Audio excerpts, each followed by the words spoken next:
Hi, this is Jim Gibson with Business Sense Podcast. Thank you for joining me today. I appreciate it. Today we're going to be talking about something that actually may sound mundane at the beginning, but I'm going to give you some tricks and some ideas that will help you in dealing with your customers, or, hey, if you're an employee, dealing with your boss. And of course, if you're thinking of going in business, well, you know something? I hear people say, well, I'm going to go in business so I don't have a boss. Well, when you go in business, you have customers, and customers become your boss, and they can fire you kind of quickly if you don't perform. So I'm going to talk today about interpersonal relationships and also communications. I'm going to start out with something that happened to me that I learned a big lesson on many, many years ago about dealing with customers. I got a call one afternoon from my boss, and she said, hey, I'm going to transfer you this call. It's from an employee up in Canada, and this is when I was with Burlington Air Express. And I was not responsible for Canada. I was responsible for the U.S., and our IT department was responsible only for the U.S., and the Canadians had their own IT department. Now, if you're a Canadian, this is not against you. This is what happened. And so I said, sure, I'll take the call. And I took the call, and there was this, nice person from Canada, and he was telling me he needs information on fax machines. And I thought that was kind of curious, but I said, okay, why don't I do some research for you? I want to make sure I recommend something that is compatible with the Canadian system, and also that would work for your needs. And I took down, some of his needs, how many fax machines he would need, how often they would be faxing, things like that, so I get the right model number and the right manufacturer and all those other things. Didn't think much of it. I got 10 or 20 other things on my plate, so I said, well, I thought to myself, I'll get back to it by the end of the week. So, I didn't do anything. I just thanked him for his time. I said, I'll call you back. Didn't say anything else. And I say about 2 hours later, the senior VP of Burlington Air Express came to my cube and said, how come you're not getting that information for the Canadians about the fax machine? And I said, well, sir, he just called me like 2 hours ago, and I haven't had a chance. I will take care of it, I promise. And he said, well, get to it, okay? Because he called the guy in Canada, called his senior VP and complained about us. And I don't want to hear any more complaints, because they called me, and now I'm telling you, get this done. Well, before he even finished, my boss shows up and says, hey, what's going on? How come I'm getting calls from the senior VP that you're not responsive to the Canadian employee? That's unacceptable. You need to get on the job here. You need to do this, and you need to do that. And I thought, and I told her, I said, it's about a fax machine. I said, as soon as I get done the research, I will call the person up in Canada, and I'll let them know about the fax machine. Well, she was ticked, and so was the senior VP at me, and I thought, wow, I'm trying to help the guy, and he gets me in trouble with my boss and my boss's boss's boss. I don't want to see these people hanging around my cube yelling at me over a stupid fax machine 2 hours after the guy just asked for information. I told him I'd get back to him. He didn't even have the courtesy to call me and complain. He just went right to the top, which really annoyed everyone in the IT department that I was not responding about a fax machine. Oh, gosh, it sounded so trivial at the time. But it wasn't to this guy in Canada, I guess. So I thought I'd make his life miserable. After all, he made my life miserable, so I'm going to get him back, And so what I decided to do is I was going to call him every 10 to 15 minutes and tell him I was working on that fax machine information that he wanted. And I thought after a while he'd get completely annoyed. I'd fill up his email, and it would all be, I'm working on your fax machine, I'm working on your fax machine, I'm working on your fax machine. Just drive him absolutely nuts. And so eventually, after a day or two of doing that, I got tired of doing that. And so I decided to look up what fax machine he needed. And it wasn't that hard. It took me about an hour just to confirm that fax machine would work in Canada. And so I called him up, and I told him what he needed, and he thanked me, and that was it. And I went back to work. Didn't think much of it. A little annoyed, ticked, that my boss's boss and his boss were yelling at me over something so trivial as a fax machine. So to make a long story short, about 10 minutes later, I get a visit by my boss, who says, "Wow, you did a great job. He really liked all the follow-up you gave him and all the details and everything else. You kept him in the loop. He felt great about it." And I'm thinking, this is a fax machine. It's not that big of a deal. But to my boss, it was a big deal. And then all of a sudden, the senior VP again of Burlington came down, this time with a smile on his face, and he said, "Hey, you did a really good job on this fax machine." And I'm completely baffled because I was trying to annoy the guy, and he actually liked it. But, my attempts to try to annoy him caused my senior VP to come down and say how great it was that I was communicating all the details to this guy in Canada. Gosh, sometimes life is crazy. But I learned a lesson that day, and the lesson I learned is over-communicate. And it has been an invaluable lesson to me from there on out. Sometimes your boss, if you're an employee, and I'm going to talk to employees and people who are thinking of business and people who are in business. Over communicate, because sometimes your boss or customer is wondering, what in the world are you doing? I have no idea. I haven't heard from that person in days. I have no idea if this project's on track or not on track. Now, when I started my business, one of the things that developed very quickly is I was able to work with a lot of big corporations that had a lot of, what would you call them, little offices all throughout the United States, and sometimes big offices, but they had a lot of locations throughout the U.S. And so I gave them a pricing on a contract that the work would be standard throughout the United States, and that if they signed the contract, I would just give them quotes based on that contract. And so I was at the point where I was getting anywhere from 2 to 5 installations a week of voice and data networks all throughout the United States. Not just cabling, by the way. It was actual cabling plus networks. And so it was getting kind of hard to keep track of all these contractors, all these vendors throughout the United States. So what I did was I came up with a program. I wrote a program. And I wanted to write the program so someone coming right out of high school, I could teach them the program of how to manage vendors, and that they could use this program to, manage the vendors. And it was kind of a simple program. It was nothing major. So when we would get an order to put a system in, let's say in Milwaukee or whatever city, Philadelphia, Boston, whatever city it was all cut and dry at that point. So what we would do is we'd put that information into the system and we would launch it. And once we launched it, the system would come back each day with to-do lists for that location. And so, it would say 6 weeks before the installation, you had to order, it's a deadline, you had to order your internet access, you had to order your phone lines. Maybe 2 months before the installation, you had to sign a contract with the vendor to get the work done and things like that. Well, everything we did in that database, in that software program that I wrote, would email to the customer what exactly we did. It would say, today we ordered the internet lines for your Milwaukee location, and we ordered the phone lines for your Baltimore location, and we signed an agreement to have the system installed on such and such date from this vendor or that vendor. So I could take someone from high school that knew nothing about IT, and I could show them the program that I wrote, and I would tell them, just follow the program. So when you log in the morning, it would say you had to do 10 things.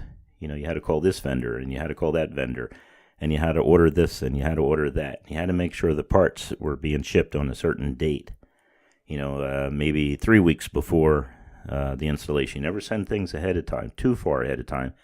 They get lost in the warehouse of the vendor. So I had certain time frames that they had to have these things done by. And so it turned a pretty complex thing into something that was very simple for someone who's not experienced in IT to run for me. And it worked really well. But the best thing about it was it over-communicated to the customer. And the customer being, the big corporation that asked us to install a system a week, and the other companies that asked us to install 2 or 3 systems a week, and so that 2 to 5 systems on average, maybe sometimes even more installations per week, were all followed up on. The other thing is, too, when we over-communicated not only to the customer, but we also over-communicated to the vendor. So a week before the installation, we would call up and say, do you have it on your calendar to start cabling next week? And they would say yes. 2 days before they were supposed to go out to do the cabling or to do the installation, my employee would receive a to-do list to call that person to confirm that it was on the calendar and that they were still going to be there at that time. And then the day before the installation, they got a request that my employee, or the software did the request, that my employee call that person in charge of installation at that vendor location and remind them that an installation was going to take place tomorrow, and want to make sure that they were aware of that, and wanted to make sure that they had people assigned and that everything was on track, to start at 8 o'clock the next morning or whatever it was. So I learned through that little situation about the Canadian dude that wanted a fax machine, and he was so hyper about it, drove me nuts. But I learned to over-communicate with the customer, and I taught that to my people. So when one of my dispatchers got upset that she was being yelled at on a daily basis by a director of IT to a big corporation, because she always wanted to know what was happening. And I said, well, be realistic about this. That director of IT at that company doesn't know what you're doing. She has no idea. So I want you to call her every day at 10 o'clock. And I want you to call her every day at 4 o'clock. And I want you to give her updates. Even if there's nothing happens, I want you to say, nothing is happening, but I'm working on it. We have this problem here, we have that problem there, we're working on it. Your system went down last night, we're working on why. Just over-communicate. Well, I got a phone call from that IT director at the big corporation, and she thanked me. She said, I love working with your employees. They always keep me informed, and it's great. And so that just reinforced to me that you have to, what I call over-communicate, even though I don't think it's over-communicate. It's just communicating. In a lot of ways, this over-communicating, or what I call it, again, over-communicating, is just this over-communicating is just a interpersonal technique. It's dealing with people. It's just learning how to deal with people. And a lot of people in IT think that it's all about technology, running an IT business or being in IT, but not having interpersonal skills is just as important as having IT skills. There was a study once done about engineers. I don't remember what type of engineers, electrical, mechanical, I have no idea. I can't remember that. But it was significant, and it was based on who gets promoted and who got promoted first and things like that. And they came back with the concept that the people who were getting promoted were not necessarily the best engineers, but they were the best in dealing with people. They were people-oriented, and they got promoted over other engineers that were far superior. So if you're a technician, think this thing through. You can be the world's greatest technician, but if you don't have interpersonal type of skills, if you don't know how to deal with people, then, there's a good chance you're just not going to rise up to the level you need to, or you're not going to keep as many customers that are, that is necessary.